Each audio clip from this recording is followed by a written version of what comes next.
Okay, we start the session, today's session. Today it's a continuation to yesterday's session on S4 integration. We started with replication flows. We used standard extractors of CDS views to get the data into DataSphere using replication flows with initialization and delta or init and delta together. The first load took entire data set into DataSphere, and then whatever the changes happen in source system recorded by CDC engine, change data capture engine, and then replication flow with the help of RMS, replication management service. Records are loaded into DataSphere based on the interval that we selected in the replication flow. So this is the delta mechanism at a very level. And we looked at this by going through an exercise for a couple of master data extractors and also a transaction data extractor. This is of GL line items.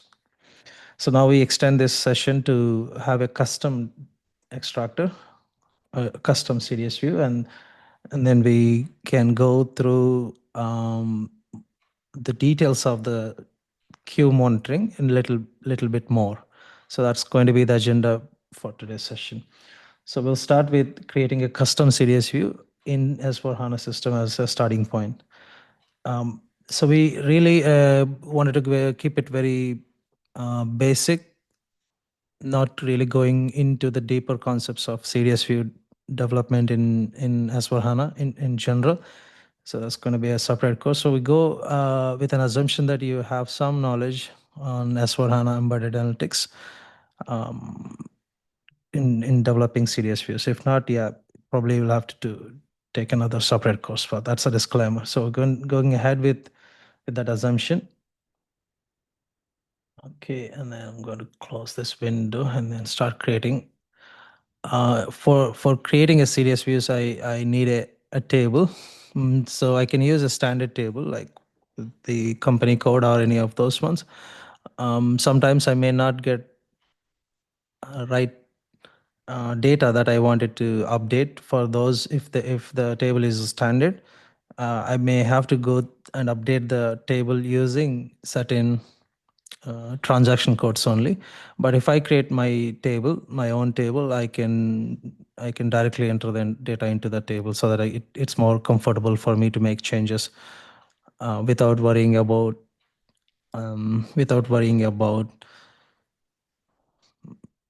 transaction codes and errors in the system. But both options are fine. You can create a custom table or and use the CDS view on that, or simply you can just go and use a company code table that has been done in the past and then start using capturing the delta for company code table. So let's do it for a company code. Why should we really go and make a new custom table unnecessarily? So it's easy for me to use the same table that is used for company code, but both options are fine. So I can use company code table. If you wanted to know what is the company code table, we can simply go to the extractor that we've been used for company codes. That's going to be in the Eclipse. I'll see. This is a real challenge for me. I have to figure it out, a better way to handle the remote machine. Close it. Okay, this is done, and this is my studio. I will look for iCompany code. That's going to be, and if you feel it is too much data to monitor and then have, if it is a really custom table to make our test really easy to understand, then go for a custom table creation for the exercise part. So both should be fine for your learning. So here you got T001, that's your main table, and then you got left outer join TKA02. So any of the changes happen to these tables will be recorded. So I can go to OX02 and make some changes, and then it is going to record it in T001. So I'm going to create a custom extractor on this table and then start building some annotations around that so that I can build a data replication process to DataSphere. So start with T001. So creating a custom CDS view is pretty simple. You would have got, so you choose your package in the above repository. I have one package already, so I could have created some CDS views here. So you can create one more, like data definition, uh, new data definition, and then say, I would call it as DS. This is just a CDS view, right? So I'm going to create this on top of company code table. So it's just going to be ZC company for DSP. And it's going to be used for DSP, DataSphere, company code for DataSphere, DSP training. That's going to be, you can do an object creation using a defined view entity or defined view. Defined view has been there for a very long time, since S4 HANA 17, actually 16 onwards, but it's absolute now. You can choose to have view entity. Both should be fine, but most of the standard CDS is still with the view, defined view. So you can use this as well. This is a little bit of differences in the syntax at the while defining, but otherwise they work fine in any of these cases. So I'm going to choose the old one itself to get more familiar in the description and syntax. These are the standard annotations that you may have to provide. And SQL view is one of the most important annotation, and it is mandatory in the old context. So you're going to say something like this, say DS or company DSP, something like that. That's a SQL view, and it has to be unique. And then authorization, I'm not putting any DCL for this one. It's going to be just with no authorization check required. And give the description label. And then you got the data source. That's going to be T001. Right? That's the standard table. And then you just do the code completion control space, and then get all the columns that are required for you to be extracted into DataSphere. So I don't need all these columns. I just get BU, KRS, and LAN, and then up to this language column, I'm okay, and I'm going to remove everything else from the display list. Basically, you're doing a select statement and preparing a view for your exercise. So this is all good enough for me. I have key. This is more important. If you don't have a key, your delta is not going to work for replication flows. That's one of the primary most important thing. So you must define a key for CDS views to be extracted to DataSphere. Any extractor, as why you remember the challenge for the extractors to ALIS extractors where there is no key, and that's not going to be supported by replication flow. So I do have a key for company code, which is using BU KRS, and then preserve key is absolute. I don't need this annotation in the newer releases. So this is all what I need at the basic CDS view creation. I can go and activate the CDS view. It's pretty simple, right? A simple select. If you wanted to have another left outer join to another table that is part of your standard CDS view, which is we've already seen there, you can do so, and then apply the mappings accordingly so that delta can be captured in both tables, from both tables. But for this example, that's not my intention to develop and map the CDS views fields. I'm just going to do a simple delta preparation for the CDS view. So I created a CDS view. This is working fine. You can select data display. Just pardon me if you are really not able to follow CDS views development. That's just matter of the fact that you didn't have some practice. But if you have little bit of practice on this navigation, in case if you haven't done, that's going to be easy. So you can see the data is there. So you must have sparse filtered so that you don't get duplicates. So I'm going to put this in the filter, saying you can put the filters in the select statement where sparse is equal to language E. It's going to be it. Anything else that I wanted? No. This is bare minimum CDS view creation for interface CDS views. So what I need now is to have another important thing is called data extraction enable true. If I don't have that, it's not going to work. Not going to work for any target, not only for DataSphere, but also for BW. So that is going to be analytics annotation, put it in analytics, and data extraction. You got data extraction. In data extraction, it is going to be we just setting two different annotation. That is going to be one is data extraction enable true. Data extraction, it's delta, but we are just enabling the delta. It's going to be enabled true first. So which means this is good enough for this extractor to be shown in the extraction console so that you can extract the data. Whether you're going to have delta or not, that's a secondary part. So this time we are good with extraction process. But our objective is not to just to have a full extraction, to show that in the serious extract. See, whenever I say extractor container, it's about when you are creating a replication flow, you're going to see all the available objects, right? You will be able to see available objects only when you see coded this serious view with annotation data extraction enable true. Any context, any subscriber context, BW, DataSphere, or native HAN. And then the second annotation I wanted is same analytics. I mean, you can club these two things together, but I'm just So if we can for SSC also, this is enough, or do we need to additionally annotation is required? no, no. Analytics is analytics consumption is different. This is extraction. Wow. Yeah, consumption is different.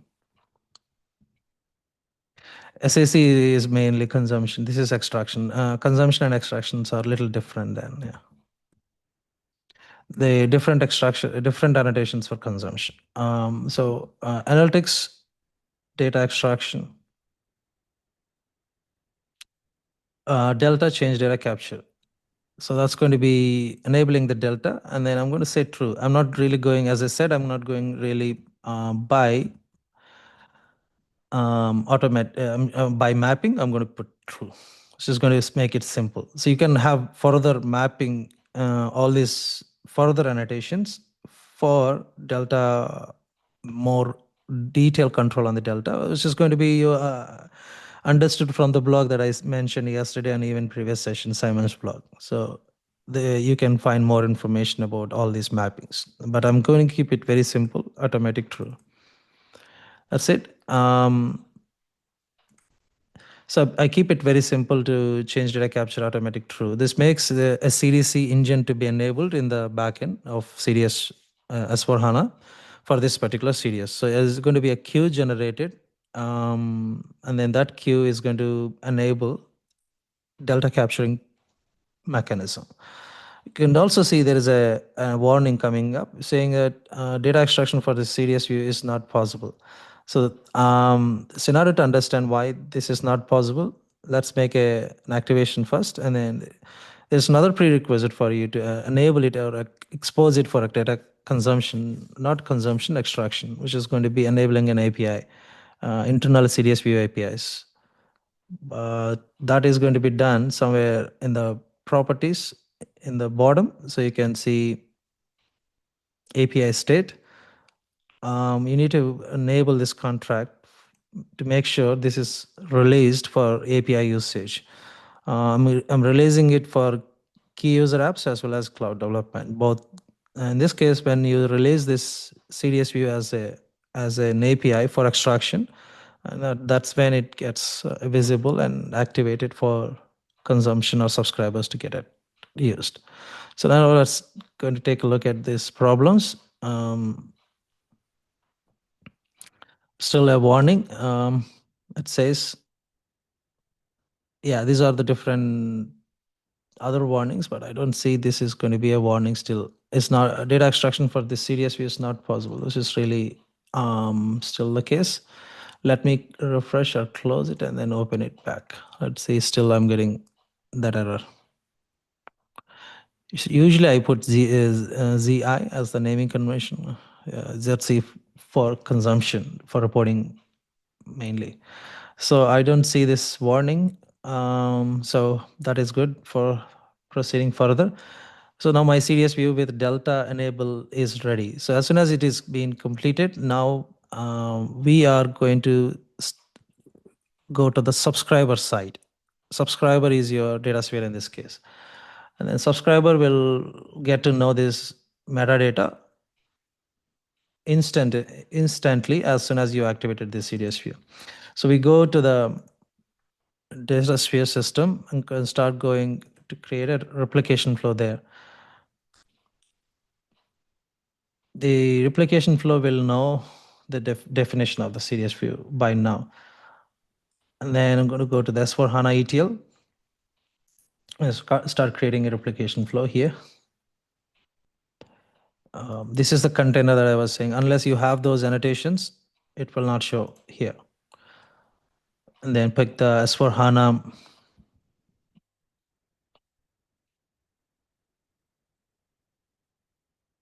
on-premise, CDS extraction, select it, select source object.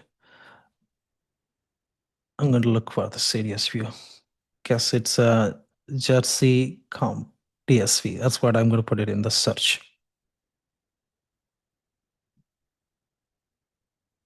Underscore COMP CDSV.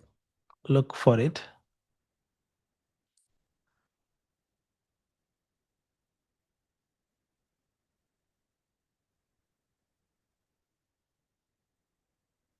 Yeah, so you can see, okay, you can find the CDS view that you just created, which means you have done a good job there by giving right annotations, which is data extraction enabled true.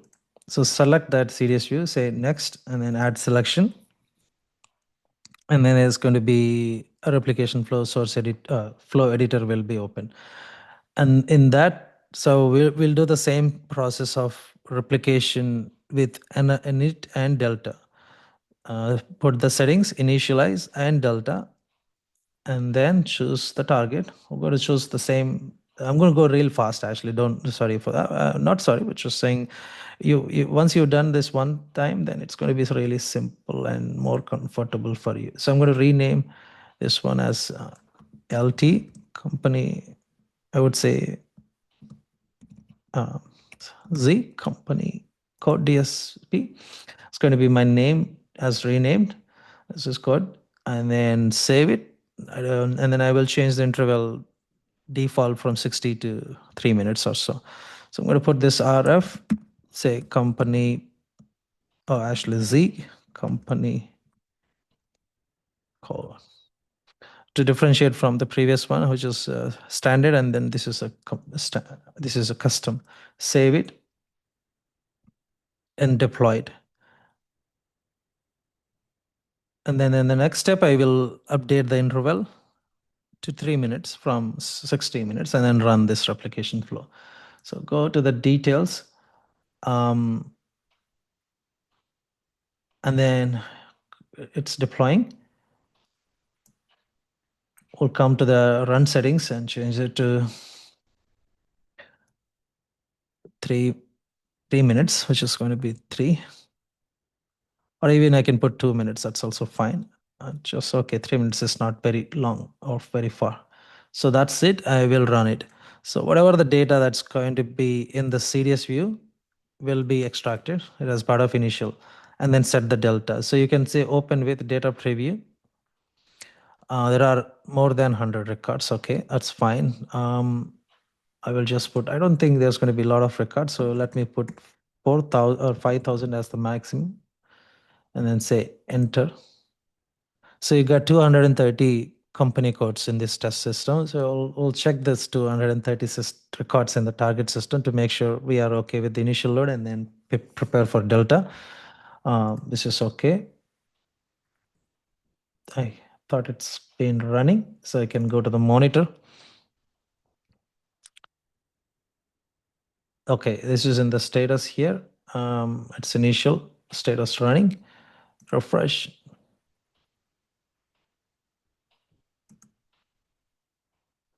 Okay, it's going to take a couple of, maybe a few more seconds. So you can see this is the task started, and and then it's 8:55, so just a minute over.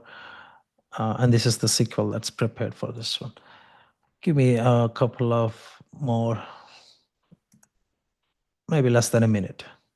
Okay, and soon as the status retrying, that means it is waiting for the next job to get triggered. So this has been completed. Now you can go to the completion time 8:56:23. Check the view details, and you will be able to see it started. Oh, it's still initial load in progress. Still didn't apply. Just refresh it.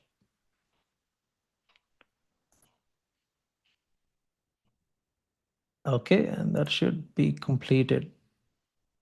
Okay, this has been completed. No new delta available. And then next interval is going to start at 8:59. So if I do some transaction, I will be able to get it.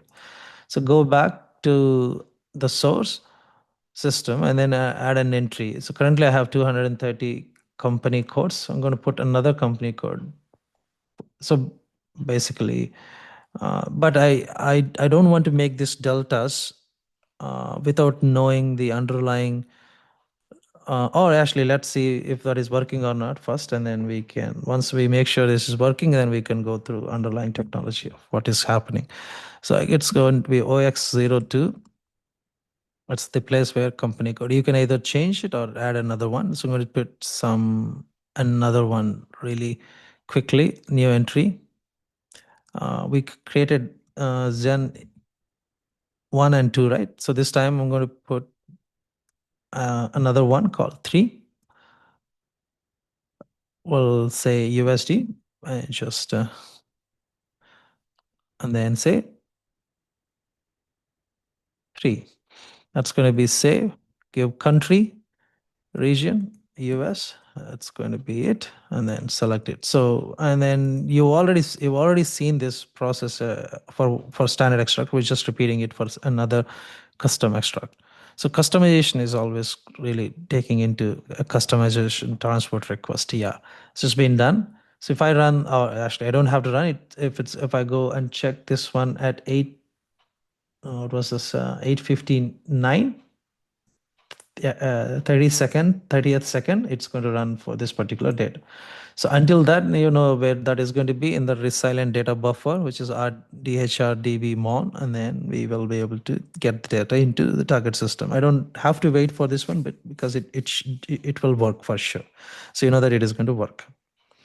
So this is the entire process we have done for custom extraction. And if you wanted to go really complex, as you see, you may have to deltas by element and then make preparation for those as well.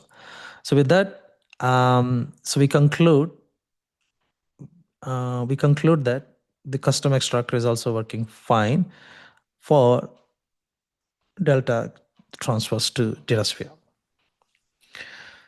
So in the next topic, we're going to understand what is really happening in the backend of Hasper system with all these logging tables and buffer tables and etc. Any questions before we go to the details on the queue, CDC engine process or above pipeline engine? You intermediately call CDC engine or above pipeline engine, but it's called AP, but yeah. Before going into that, any questions on just the exercises that we did? So far what we have done, only exercises for data extraction or delta extraction from CDS views to DataSphere.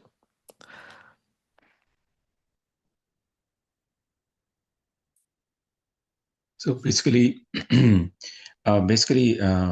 you create the replication flow, all we are seeing was, okay, one remote table and then one end table, and there is no transformation in between, right? We're just dumping the data. That's it, right, Srikanth? Oh, yes. Okay.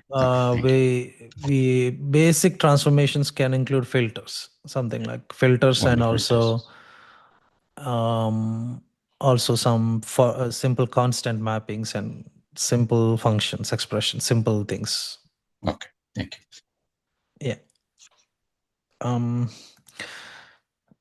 Then we move on to the next topic. So yeah, it's 901, which means it would have been completed. So you can take a look at that. That's fine, totally fine. That it should have been there in this refresh. it's going to be there for 8:56. So 8:59 wasn't complete or started or what? So for some reason, we missed it. I was just trying to see why it didn't start it at 8:59. Instead, it was waiting for next load 902. Okay, so I probably probably it could have missed the 8:59 exactly the time we posted and then make it to the queue. Probably a few seconds delay that could have caused this. Otherwise, it should have picked this at 8:59 interval, unless I missed the exact saving of the transaction at the time. So 902 55th second, it will pick the delta, and then it's going to, and then it gets repeated afterwards. So we can wait, or just we can go further. It should pick the delta, and I don't think any issues over there. So now anyway, we're going to test it now by running a detailed go through or walk through of the queues. So let's say one quick question there. Yeah. Like the next extraction is going to start at 902 or 903 maybe, yeah right?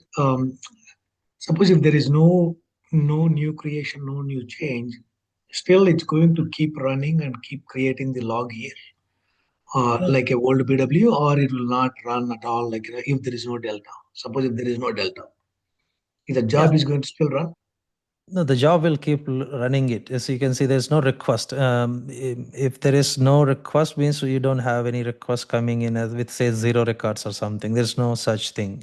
Oh, okay. Yeah, It's not like a old BW. We still send the info package or something, like we don't see the request. Yeah, so you don't really capture any requests. It's a streaming, right? And in this one, so it's going to really look for the thing, and then it will wait for, if there is nothing, no new delta available, and next this is what you're going to get. No new delta available, until you get a request. That's when you see a new request here. Thank you. Let's see. Maybe now it would have been started. Now you will see the third request coming in here. That's going to be sorry, just one level before object log 902. Should have, looks like it didn't pick the deltas at all. So still I'm seeing 8:55 means the job wasn't really understanding any deltas with the action that I did. Data was saved, which means it is not the right table that we are really working on. So let me take a look at T001 and see if there is an entry in this table. That's going to be T001. Let's see. It shouldn't have been the case. It should have company codes. Oh, they are there.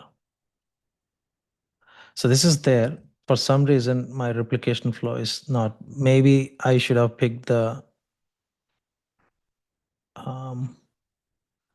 just refresh it, and then it shouldn't have been the case.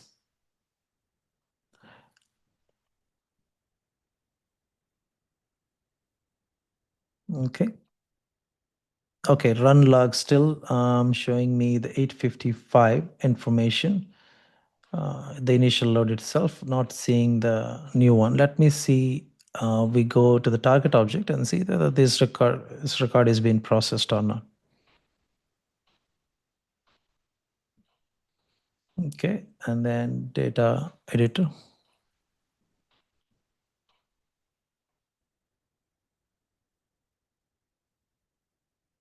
Company code filter. I think I know what is the problem. Let me. So I don't know whether I put the default language or not. So my CDS view I have to first check whether my CDS view is getting those 3 records, not the table. So if I go to the CDS view, because I have a filter in the CDS view, I can't leave the language field empty. I don't know whether it is going to take the refresh here first. Yeah, see, this is a problem. So I still see 230 records in CDS view, which means it is not taken into the consideration. Maybe the language is the culprit. So I thought it default language will be E, and then I ignored it. So I'm going to create another one. Sorry for the time. Otherwise, it could have been taken the 859 itself. There wasn't any record. That's why I didn't take. So this time I'm going to put another change in the source with the language E as in the column. We'll do source, this one. Where is my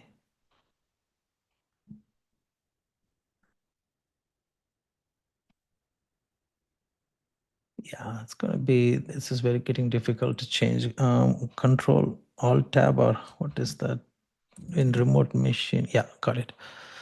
So I will do one more quick update to this table. So I'm going to say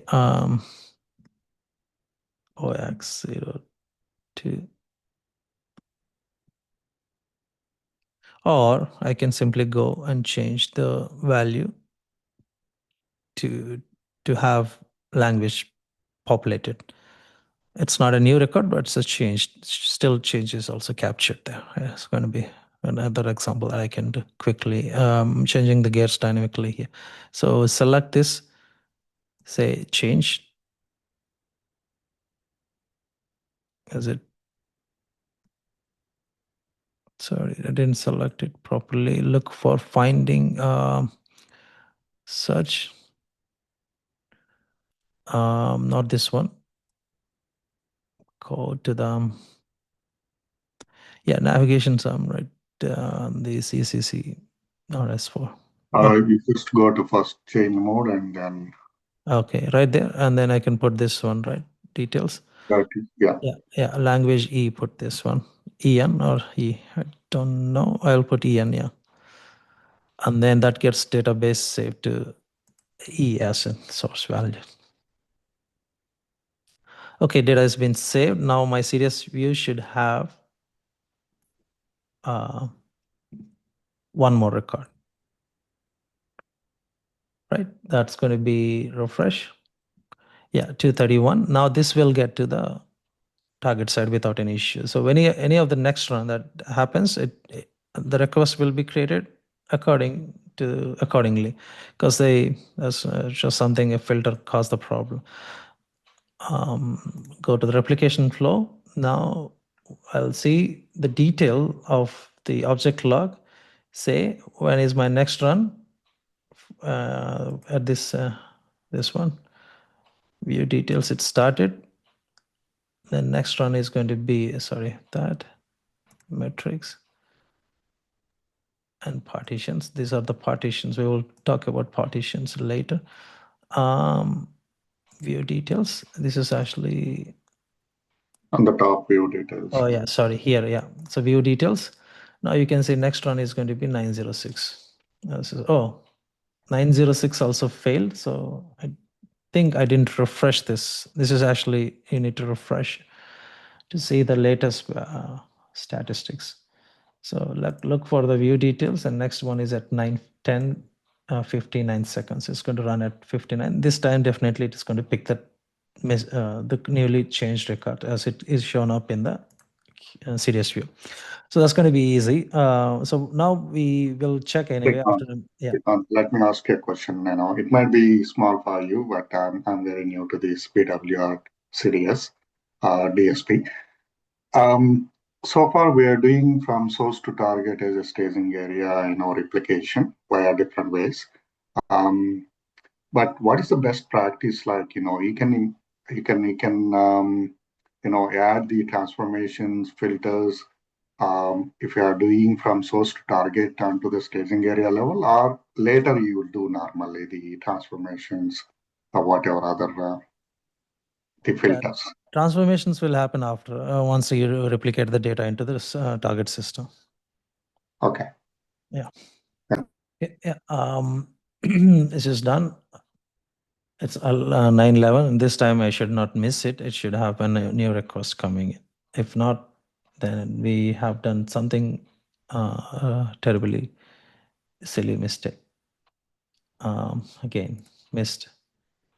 9/10 is also missed. Okay, I don't know what could have. This time we should have picked this change because it's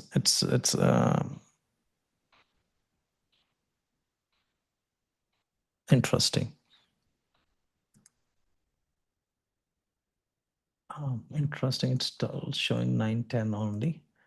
Is it a refresh problem or I should have missed it?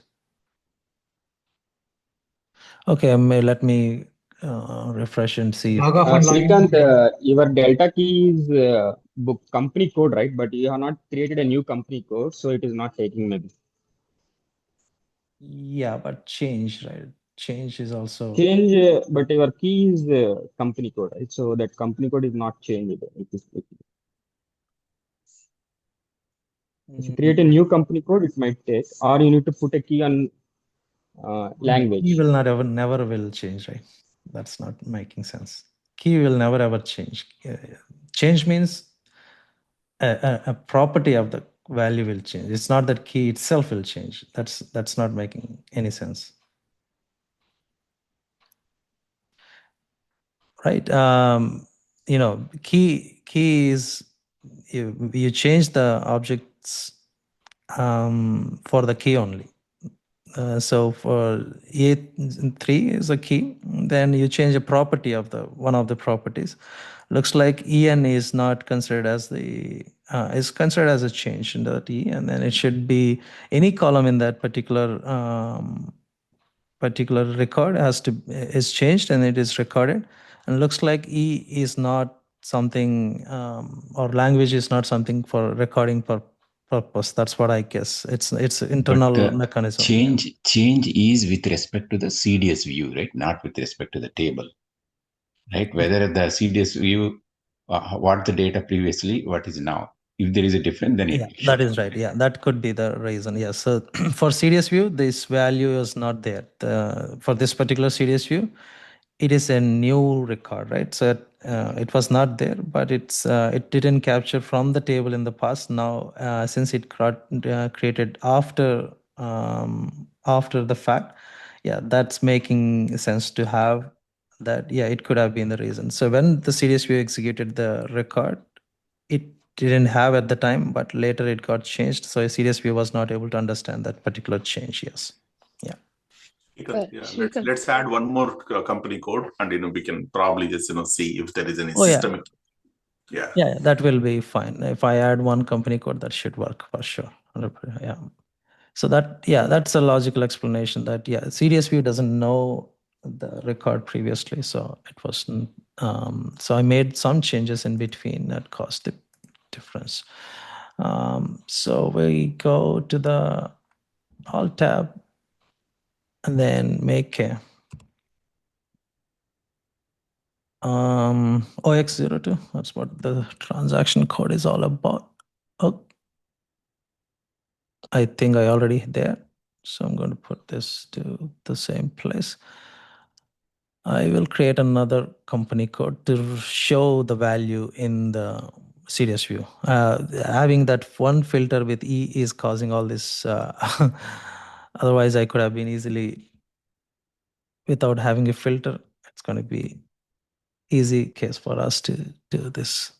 So I'm going to I make sure that this time I have a language file built so that it will be coming into the CDS view, and then country US. Currency USD, I guess, right? That's going to be something. Country US. Yeah. Yeah. So just, oh yeah, it's all good. Data was saved. Okay, all good. That should be the case. And then now I can display the CDS view quickly.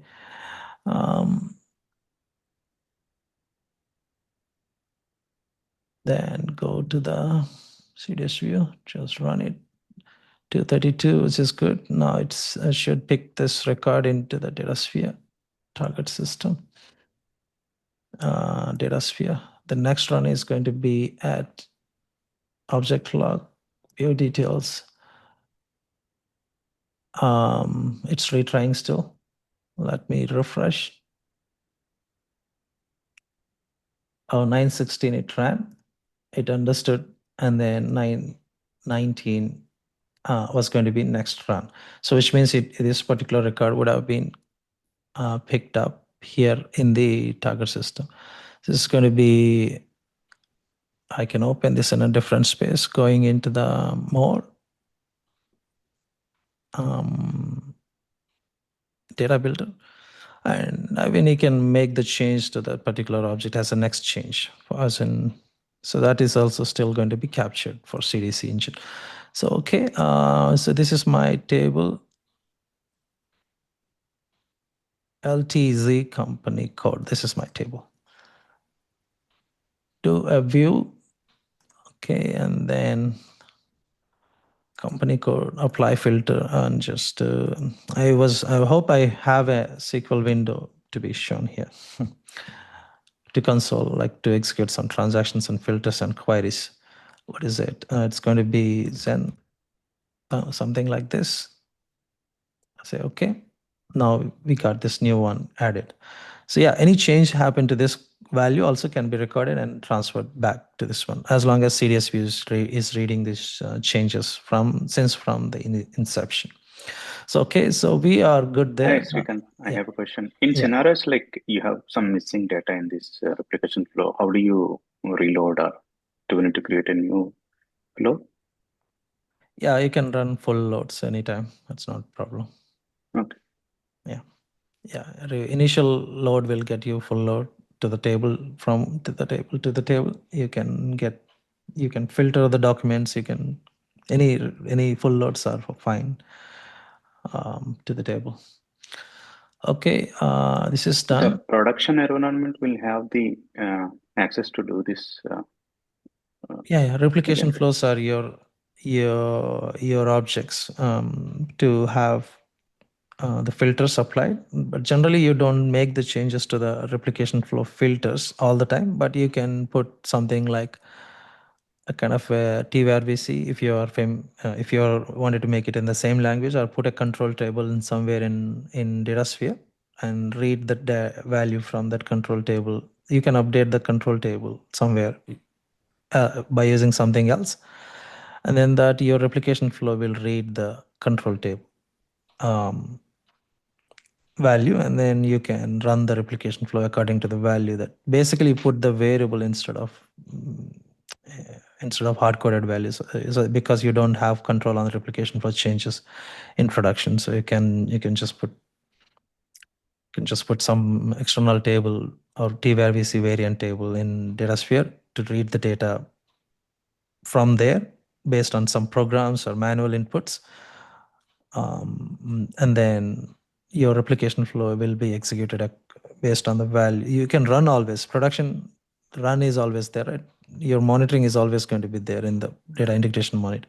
You can run the replication flows, but the values can be read from somewhere else in external tables or custom tables, configuration tables, or TVRVC tables, whatever the naming we can call. Okay. So the flow has been completed now.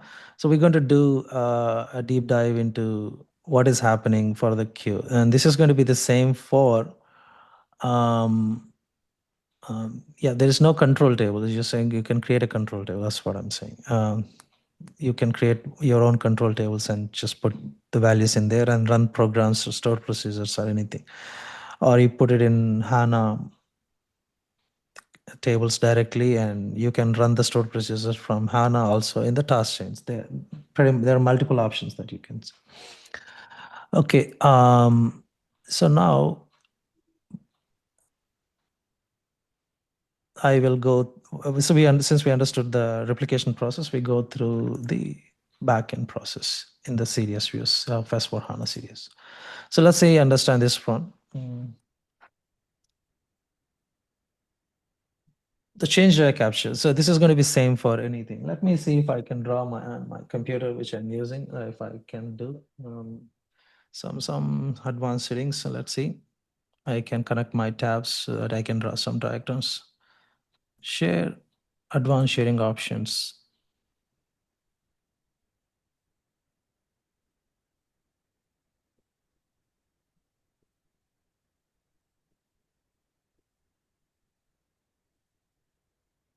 Okay, that's not something that I can do it.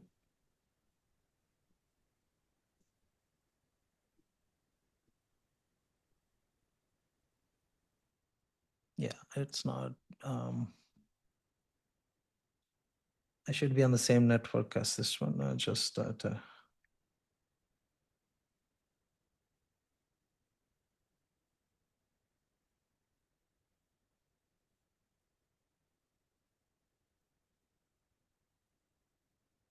Okay, it's fine. I can do it all in the break. It's going to be fine. And just okay. So what we are really trying to do is the process for any CDC engine changes, understanding this change data capture. And so there are two transactions mainly we're going to use, which is one is CDC mon, not this one. It's going to be called CDC mon and DHR DB mon. So these two transactions will help us. So if you look at this diagram here, you got a master logging table, subscriber logging table, and buffer table. So this is all internal mechanism. You're really not doing anything in this all the way up to buffer table. You're just understanding what is happening behind the scene, but really you're not, this is taken care by the system. And to the data sphere, this is where your replication flow is coming into picture and then reading the buffer table and putting the data into data spheres. So your buffer table is like ODQ table, ODQ data table. So in ODQ, in BW case, you got, instead of buffer table, you use ODQ data and ODQ data C underscore C and ODQ data underscore F. I think those are the three tables, underlying tables for ODQ. Instead of the ODQ data table, you got buffer table, which is going to be used for replication management service. The rest of the process is very much similar to what you've been doing in BW system. That's what I want to say. So you can read some information in the context of CDC engine works differently in the context of BW, ODP, the BW, and using native HANA. I wouldn't call BW and DataSphere and BDC. There are different contexts for the same service in the S4 system, but works differently in each context. If you're using BW and native HANA as SDI as the targets, both options. In these cases, this process is very much similar. If you look at from the diagram that Simon's blog, I do have it. Guess so. I guess it's going to be same. There's no difference in the in terms of extraction from. Guess I don't have this diagram. Let me just get to the. I will paste the diagram here so that it gets more convenient for us to understand. Otherwise,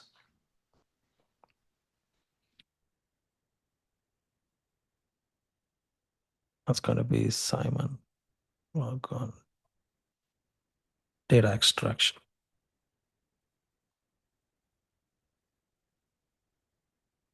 Okay.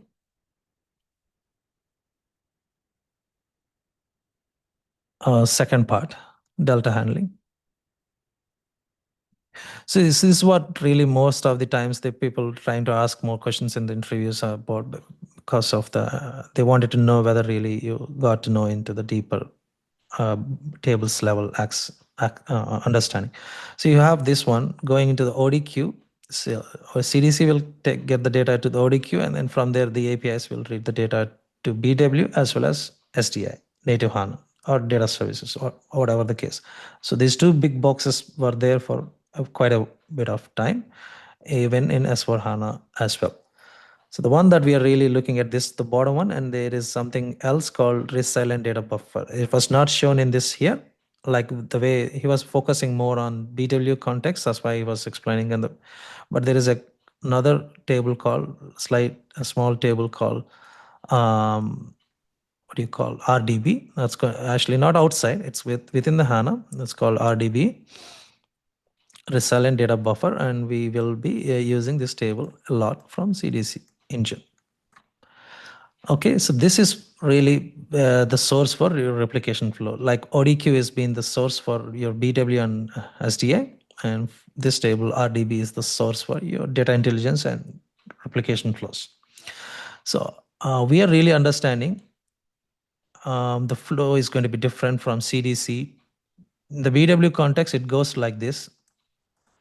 In the DataSphere context, it is coming to this one and this one. That's a major difference. In BDC, like I don't have box here, like say BDC, I'm making it up. In the BDC, you don't have replication flows. Because it's going to be a lake, right?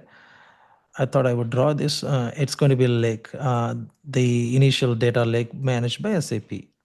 So in this lake, they are using something called ABAP push replication service from CDC through RDB. So it's still going to go to the RDB, but RDB it will push directly into lake. This is going to happen automatically all the way up to this one. There's nothing really, a kind of an object called replication flow will run, but your source CDC engine will make sure if based on the subscriber, if it is a BDC lake is a subscriber, when you configure your job, similar to what we have done for replication flow, then it will partially uses the RDB. It's not going to put the data. It will set up another intermediate queue in the RDB, separate queue, and then push the data directly to the lake. So the context for CDC is different from each subscriber. BW, HANA, Data Sphere, and BDC. Slightly differ in this case. That's what I'm explaining here. I'm just going to get to the deletion, clear all drawings, and then get to this close, and then here. So that's going to change. You have to understand that part in order to get more. And so BDC, I explained the details on how this is going to be different for each context. So I just explained on the diagram. So little bit more detail on what we just about reconstruction, table reconstruction. It's the same concept for BW as well as data sphere. It's not basically reconstruction is understanding your delta changes, what changed really from previous time to this time. So it is going to read some logging table, subscriber logging table in this case, and then understand what was there and what is in the CDS view right now.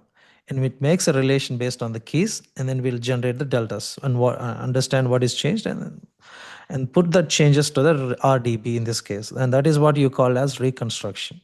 In the BW context, it is going to do the similar activity, but to the ODQ tables. That's it.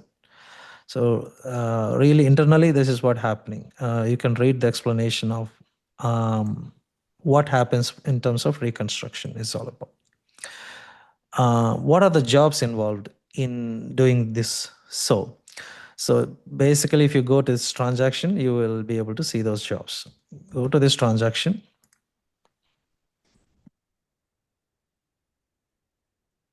DHIS CDC mode. Now you can see the registered objects. As soon as you have a subscriber, it's going to register the queue here. This is going to be your object. So there are some more objects created, but really the one that I created is this one today. You can see this is based on the application T001. That's what my table is all about. And it also created master logging table and subscriber logging table here. So these tables are there for specific purpose. We'll come to that. As soon as a delta recorded, it's going to come to the master logging table, and then it will immediately move to the subscriber logging table, which is really going to be used for reconstruction, identifying the deltas and etc. This is basically capturing the changes, and this is where it is going to be used for reconstruction purpose. And then from there, from subscriber logging table, it is going to go to the RDB or resilient data buffer. And in order to make this process happening, there are certain jobs running. Those jobs are called observer job, transfer job. So observer job will keep on running, and then it will process the data from master logging table to subscriber logging table. So it's online every time it's going to run. There's no stop. And then transfer job, it also triggers the transfer jobs immediately. And then the transfer job, as soon as the observer job put the data into subscriber logging table, transfer job runs and then reads the data from subscriber logging table and and go and prepare the reconstruction process and write the deltas into RDB. That's where the job is ended for transfer job. And then transfer job is completed, data is in RDB, which is resilient data buffer. And whenever you have the time interval set up in the replication flow, deltas will keep running into the data sphere. That's the process.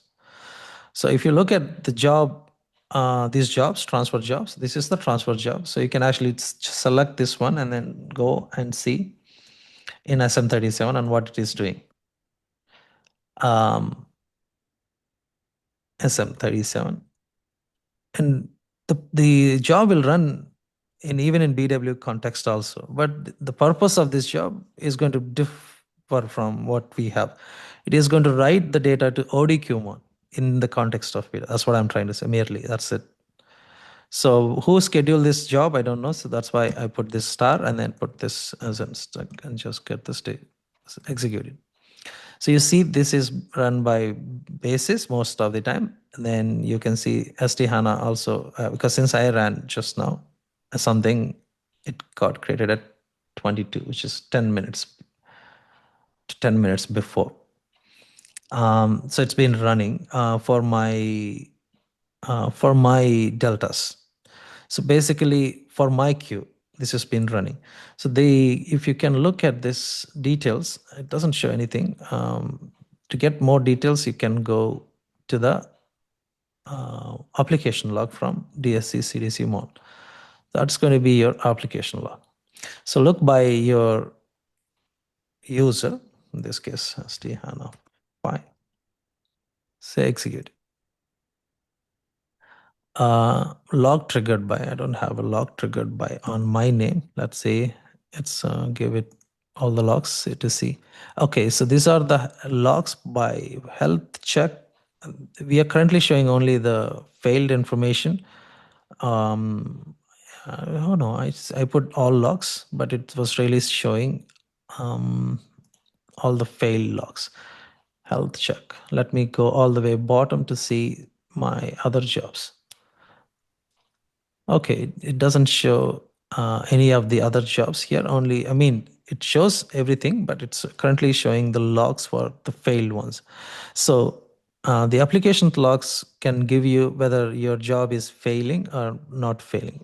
So you can find all the failed jobs here because the execution of the job is going to be when you have a dispatcher job, and it triggers observer job and transfer job to be in inactive state, and also health check job. Health check is majorly whether it is running, resources being used, and etc. This is actually all done by basis, and as an administrator, they will schedule the dispatch. If there are the loads failing, means definitely it is because of these jobs getting failed or not scheduled properly or not in a run state. So that's going to be your indication that these jobs having some issues for your scenario. So once these jobs running correctly, as we show in the execution diagram here, then data, this is logging tab, this is your observer job, and this is your transfer job. Data gets translated into the transferred to the buffer table, and DataSphere can pick the data accordingly. So this is a standard mechanism. If the deltas are not coming into the buffer table, that means subscriber logging table has it, then definitely it's a CDC issue. It's a transfer job issue. So you may have to take an action and fix that problem and then rerun the job so that it will get to the buffer table. Any change, by default, it is getting recorded to the master logging table. There's no observer job required to get the logs. As soon as the queue is enabled by CDC, it's going to get to the master logging table. The second that created any insert, update, and delete triggers for the tables and also tables involved in the CDS view.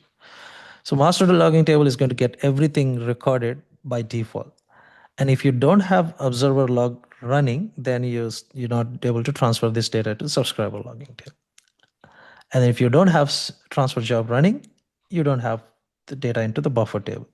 In order to run this logging master data job, you need to do a dispatcher job. I don't know why the SAP set it up in this way. You don't ask more details because there's no such documentation available. And why did this so? Probably some internal mechanism. We are understanding the process. Dispatcher job is a central job triggered by basis, and then it will run the observer job and as well as your transfer job. So those two jobs are really the important ones: observer job and transfer job. You can these in SM37. The tables for what we saw: master logging, subscriber logging table, and resell and data buffer table, RDB. And for the resell and data buffer, there's another transaction code, DHCRD. I think DHRDB more. I don't think this is a T code. So you can take a look at that one as well.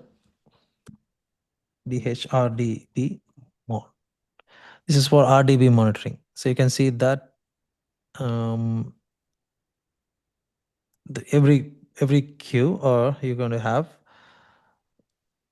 a queue created. This is the latest one that I just got created. So you can actually see the statistics here. Number of records 0. As soon as replication flow gets this data, it's going to be there. So that's going to be your RDB table. You can find more. Whatever I said, you can find in this matrix. This is the transaction code table, subscriber login buffer table. Data gets filled from triggers, right? Gets filled in once is triggered, and buffer table once transfer job is triggered. Maintenance, it will complete it as soon as it is filled into this table. It will be done, deleted as soon as this is moved to buffer table. And this will be done as soon as it moved to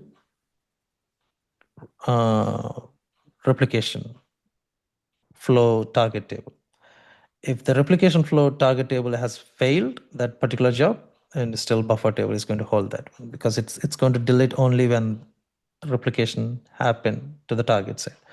So which means if the job replication flow is not running for any reason, this data will not get deleted. That's what it says. Records that once the data is ingested into the target, which is your data sphere in this case. More information, but yeah, you can understand why subscriber logging table and buffer table, what is view reconstruction. You can read whatever just talked about it in the high level. This is what reconstruction happening. Context is same. The definition is the same for BW as well as data sphere. The only change that we observe is the buffer table came into picture. Okay, and this is actually the latest one for APRS with Business Data Cloud. It's a little bit internally, they have done a little more different in the way, because you can see they are writing to the HDFS target directly.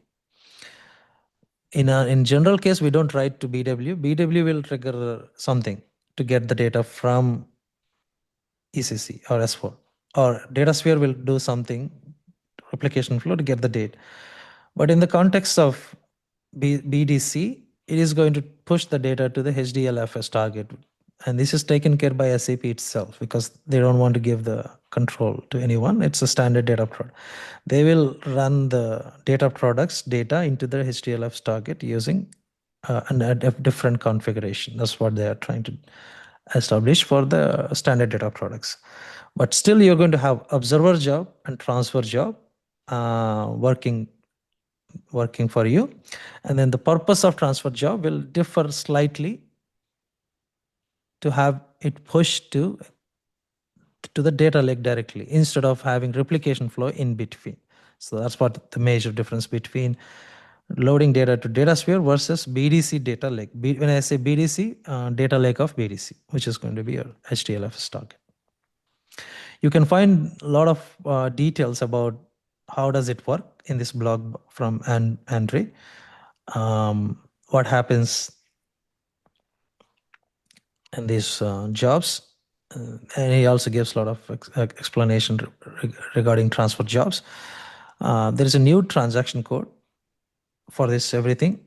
I don't know, in my release S4, I do have it because it's given in, especially in S4 PCE. I'm not sure whether I have it in my on-premise system or the version that I have, because it should have same release for on-premise PCE versus. Yeah, so this doesn't exist in my S4HANA system, but it does exist in S4HANA PCE, where you control all these jobs and everything to be updated to the BDC lake. So that's going to be a difference for in the context of BDC. Okay, if you wanted to maintain or otherwise you don't need this transaction to change the parameters and etc. Because you can still use the CDC mon as well as CDC mon is basically what you read. Okay, this is how it looks like, but I don't have access for calculation DHADM transaction. Anyway, that's going to be another separate topic. How delta works is very clearly explained for in the context of BDC lake. What we understood, it's very similar, just very similar. Okay. Shrikant, will you show that hands-on how to get the data to the that special data lake in your class? No. No? Okay. No. Okay. That's what I'm saying. There is no way that you can do, even like you are a big customer like Nike, because you don't have access to that lake. You don't do it, basically. That's what I'm saying. So you just need to understand the fundamental difference, that data lake is not given to you. SAP will hold the responsibility for any customer in the world. So, which means you don't do it, simply. Anyone in any company doesn't do it because it's not given to any customer.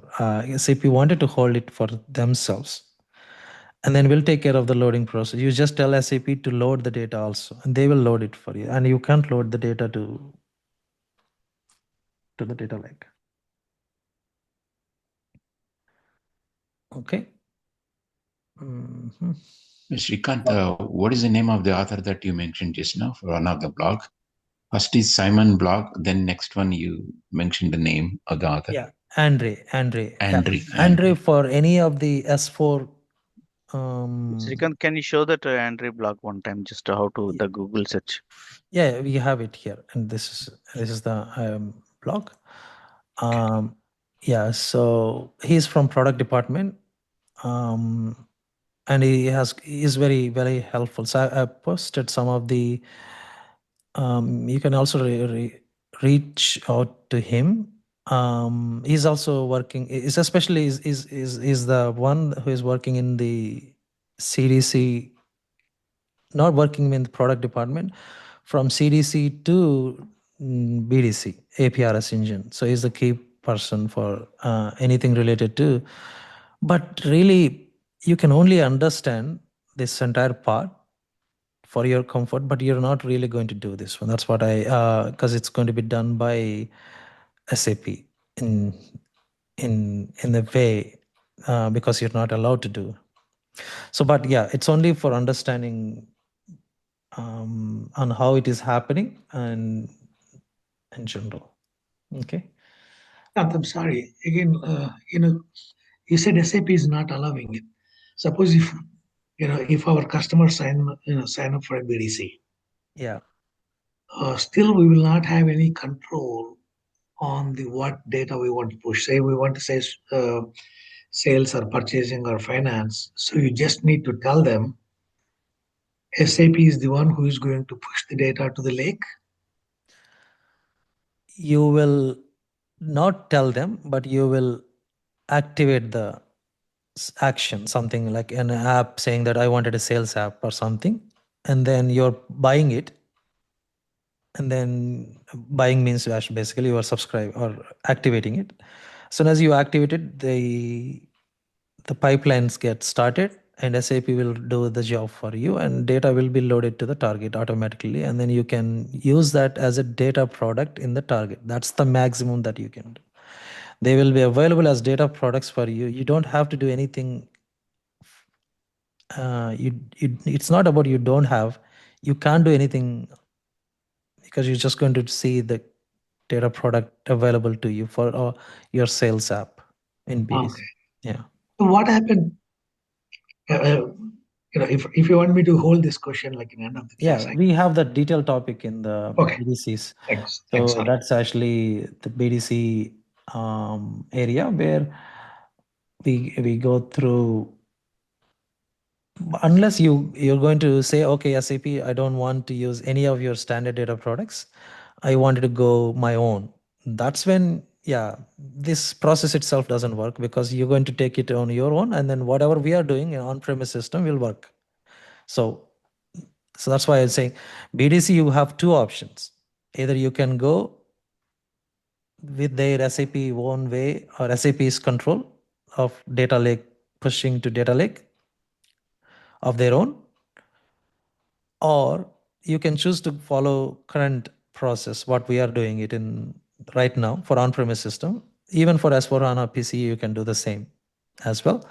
But you are taking the control by completely, and then you prepare the integration, and then you take the full control for yourself. So it's all up to you. BDC, thank you. So instead of data sphere, so in this case, is a BDC is the target. So we can both still take BDC only. In this case, the target is BDC's lake will be the target, SAP managed target. And in another case, you can directly get the data to the data sphere system, like the way if you wanted to go custom completely. Whether you're using it or not, whether you're using this HDLF target. If you look at the BDC diagrams, you probably get this there, but we're going to hold on to this part. I just put this because I don't want, I may not discuss this topic when I go to the BDC. That's why I brought this up. Otherwise, actually, I really not having any detail reason to go to the BDC at this time, because that's going to be slightly changed. And this is good, for this one. Okay. Srikant, BDC means like the data in the BDC data product means intelligent applications. Is it right? So if the client want one of the sales application, something intelligent application, then he will activate the application. Then SAP will take care of loading the data and everything. Is it right? It's not that physically someone is going to do that job for you. It's already pre-configured for that app. It's just like you're buying a subscription for something, and then there are some jobs running and data is imported according to the activation process that you do. Similarly, they packaged everything and put it in there. So but the required configurations you will have to tell them, right? Because you have to configure your S4HANA system. That is your job only, because you can the schedule the schedule parameters, the frequency, all those things. Everything you will configure for and in connectivity you will have to take care of the connectivity to S4HANA, to the BDC, and then the objects, basically the objects like sales, finance, CDS views, and everything, and the queues and everything, whatever we are doing currently today is going to be there anywhere in S4, and SAP built a building or putting a pre-built mechanism in terms of APIs, that as this guy was showing in this picture, to push the data directly to the lake and given for your Insight app as in model and reporting. So that's where there's a responsibility sharing between SAP and customer in terms of what you're going to do. Is basically what your action is going to be, just clicking on an Insight app that will get the pipeline started from S4. You don't really do anything to get the data to the lake. That's pretty much you can say. Okay. Thank you, Srikant. Srikant, let me ask the question about the triggers. In the real-time scenario, basically, we are doing lots of archiving on the source systems, like currently in ECC or in future in S4. So in the current case, like, if you do any delete and then it moved to buffer and it pulled the data into data sphere, and absolutely it is going to be deleted in the data sphere also. Is there any mechanism available in SAP for to differentiate these archiving data, or like filtering these archiving data, especially for deleting deleted records? No, I don't have any insight on that. Archiving, yeah, I don't have any knowledge about that also. I didn't try any time before. Okay, thank you. Okay, yeah. Because what I understand that if we are not like if you are not filtering on these are all deleted records moved to buffer table automatically. It will deleted or historical data in the data sphere, then it might be give wrong information on the reporting side. So I think it's we have seen that example also, right? It is in the context of CDS view. It is not in the context of table. So if you have those records in the CDS view at the time when you do the initialization, and then from there any changes happen, that's what it is recorded. It is not about the table. So remember, we even in the very beginning for the first example, even the table changed, it didn't do anything in the CDS view. It doesn't, because it's not about the table changes. It is about everything that what you selected for the CDS view, whether filters, conditions, or whatever you put it in the CDS view definition, that's going to be your starting point. From there onwards, any changes happen, and then CDS view is recording or understanding that changes as part of CDS view definition. That's when CDS engine will take part and triggers its operations. So it's all about your CDS view rather than table archiving or table maintenance. Yeah, so SAP is not controlling on the table level. Understand.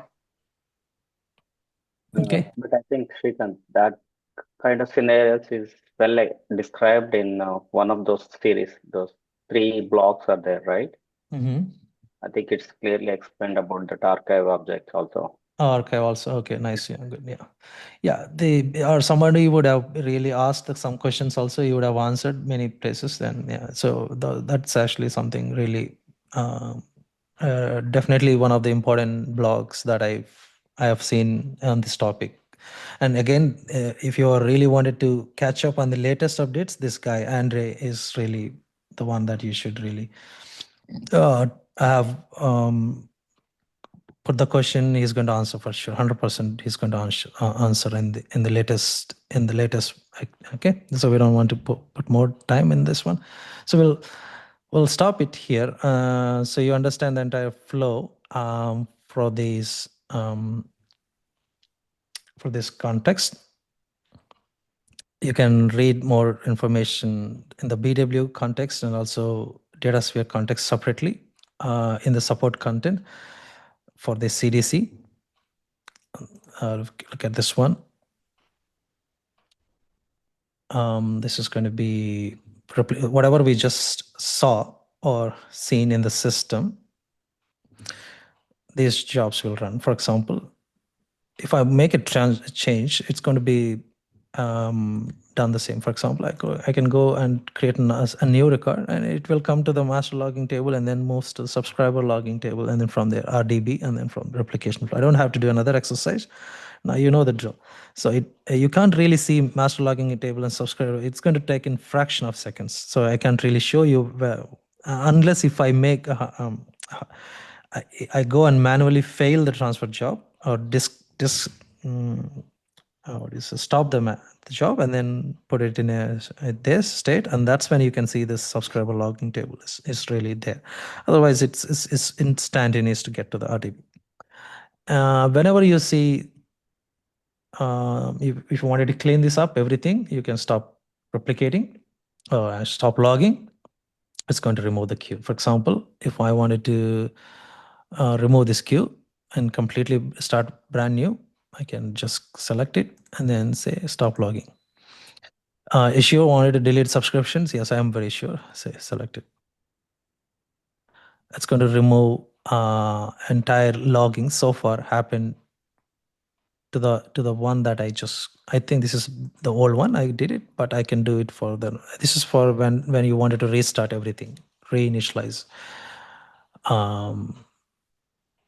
delete the subscriptions at all completely. Okay, so yeah, the maintenance from if it could have been in ODQ, you would have probably do this one in ODQ mode like this, something very similar. Oh.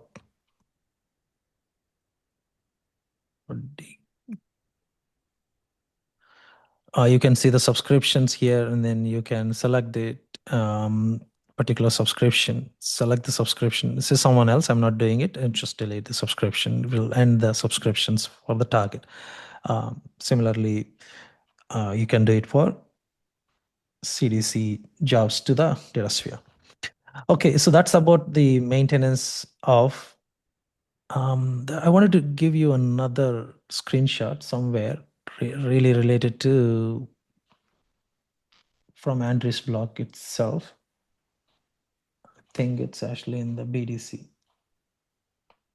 before I stop it. BDC services architecture all the way to the FAQs. So this is another one.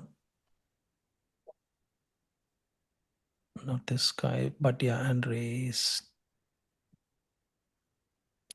Okay, what I can really do is going to be going to put this directly to the blog. So it's actually very confusing. It confused me a lot. So that's why I write this summary. I know I'm spending more time here, but I write this summary from the conversation from this guy really.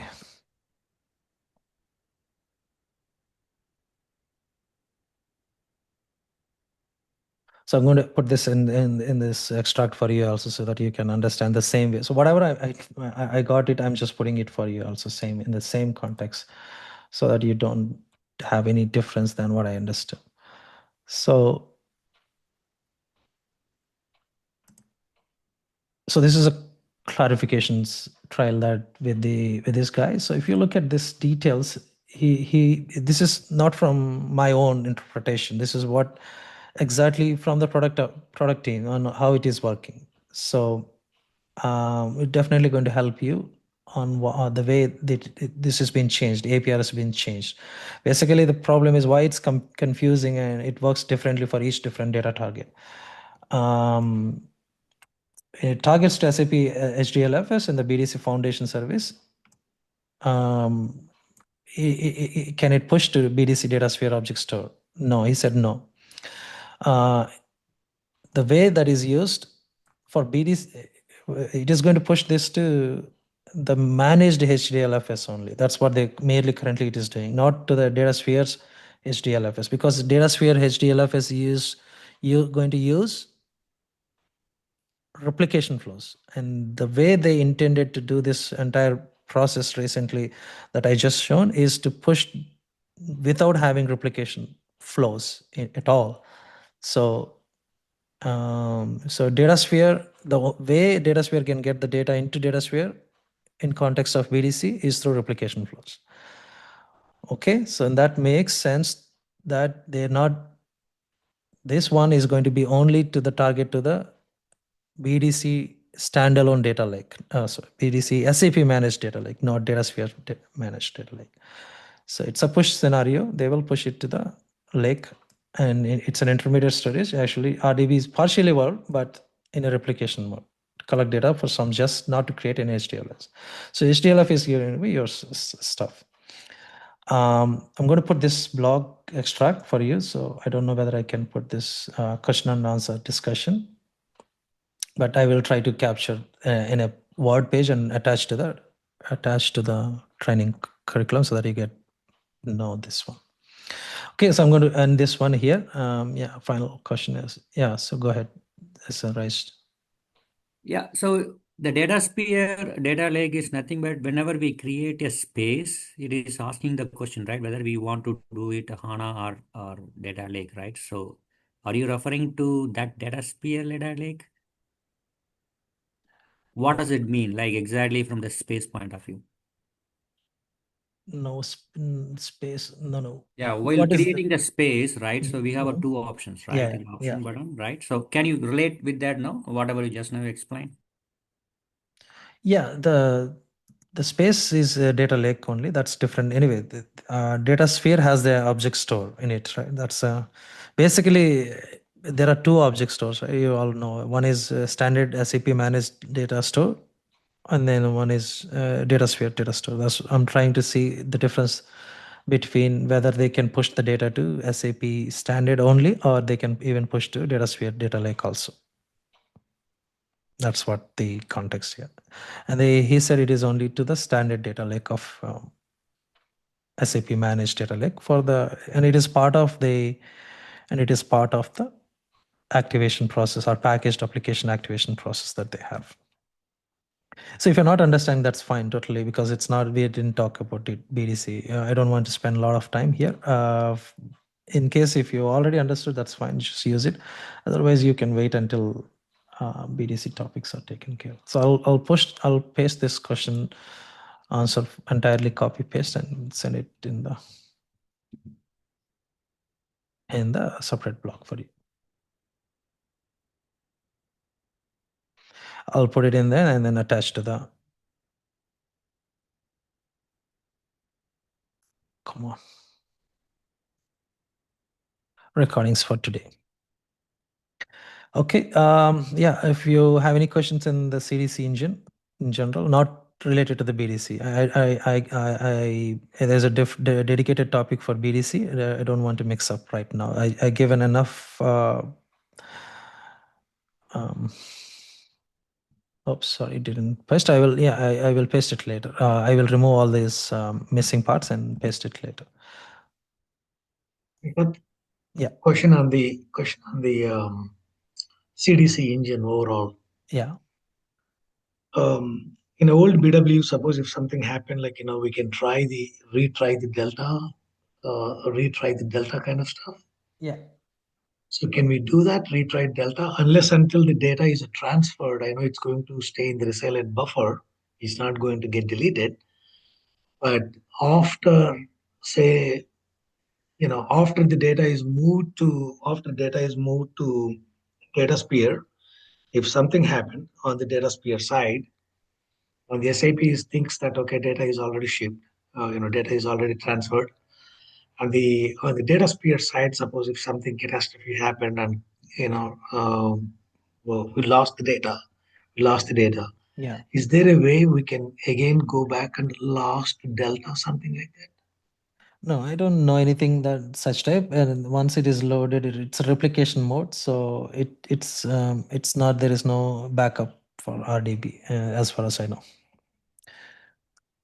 A commit is not happened on the data sphere for some reason. Some system shut down like an abruptly or something happened. It's the same even in HANA also currently. If you miss, yes, I do see that. Yeah, if you miss it, then you will have to do a full repair by understanding some transactions posted in that, and then do some full load for that particular day. Entire transactions posted in the. If it is a setup table process, you do setup table loading and for LIS extractors and do it through ODQ and get to the. LIS is okay. LIS definitely is like If it is a FICO, then prepare the entire day load and then overwrite it to the target. Yeah, those things are okay. Like in the case of a replication flows, if we are using a CDC engine, only directly CDC engine. Yeah. So what's my backup plan? Yeah, you prepare that for entire 1 day load and then load it to the full load. Oh, can we do that? Can we do that 1 day full load again through same CDC? No, you not using initial and delta replication flow. You can create another replication flow and then do it. Okay, got it. Thank you. Okay. Okay, that's going to be, we stop this one here and then break it into. So with that, we conclude. I'm just going to summarize everything in the context of S4. So far we started with the connectors, Cloud Connector and DP agent. in this area. We understood the infrastructure. We set up all the infrastructure required for connecting to S4HANA using DP agent, ABAP adapter, and Cloud Connector RFC connection to S4HANA. And then we started creating a connection using both Cloud Connector as well as DP agent in S4 in DataSphere for connecting to S4HANA system. And then we understood the integration options using these infrastructure options in between to the DataSphere. And then some of the architectural diagrams. So look at this one. This is what we really saw. Not this one. Not this one. So we started with this one, and then also resell and data buffer, and then go to the replication data management. So this is what really initial load will come to the resell and data buffer, as well as delta also will come to the resell and data buffer from their replication flows it knows to get the data from into the data sphere. And of course, we are using Cloud Connector in between as the tunnel connection to get to the S4 system. We have clearly seen each part of the CDC engine and RDB today. This one really, RMS is a technology framework, but really the object that we are using is replication flow, and this box, really the one. Okay.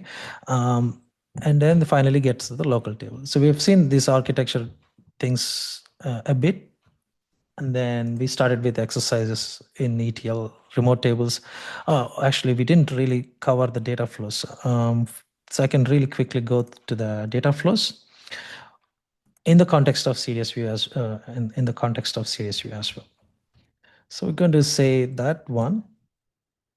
And then for replication flows, we understood the CDC engine. How does these tables work in push and pull mechanisms and reconstruction process, and logging and jobs involved in doing so, and then maintenance of those T codes, CDC mon and RDB mon, and the jobs involved in here. And with that, we can conclude S4HANA integration by just going through one example of deep data flows. It's going to really, we're not doing the transformations topic here, right? That's why I'm going to put it very simple for data flows to see, connect to the source system and then stage it. That's it. That's what merely we're going to do. Because as I said, transformations, we will understand it a little bit later. Though data flow can do a transformation, we're not going to do that at this time. Because transformation is not specific to any ERP, any ECC or any ERP or any source system, right? Transformations are something that are different in nature. The one that we are really looking at, these three objects specific to system, which means staging only. But transformation is independent of your system, source system, right? So data builder.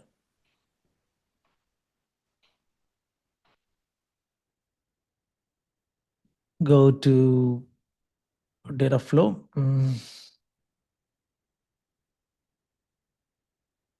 And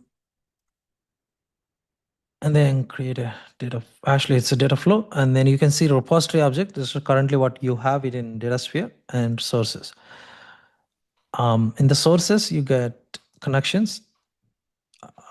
You always choose this one rather than expanding this, because it doesn't show you everything here. So the moment you see here, instead of expanding it and then go for finding your object, I suggest you to go to the import window directly from there, so that you get the similar window that you used for the replication flow. So you can notice here there is no ODP for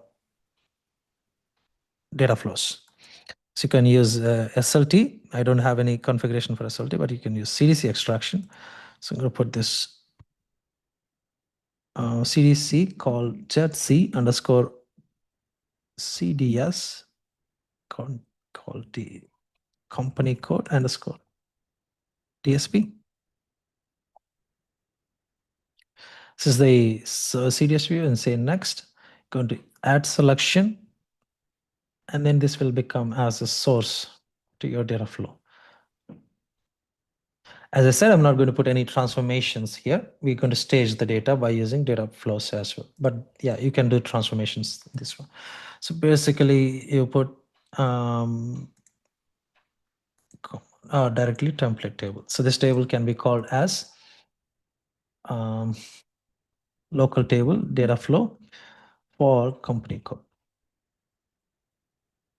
Okay, first deploy this table and then just do it. So this way you can, but yeah, you don't have any delta mechanism or delta intervals to be set up. It's going to be full from this particular source. Even though it is delta enabled, you're not controlling any delta in data flows because there's no such interval or delta setting. You can see replication and transformational flows are now the recommended approach. SAP is officially putting on this data system itself. So next generation capability offers enhancement connectivity, delta support, and resilient and rescalable execution. So data flows will continue to be supported for existing workflows, not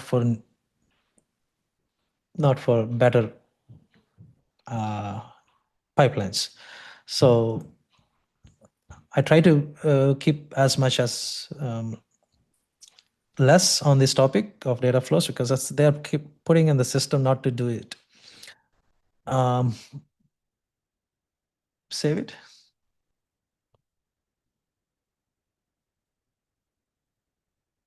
And then just go company code.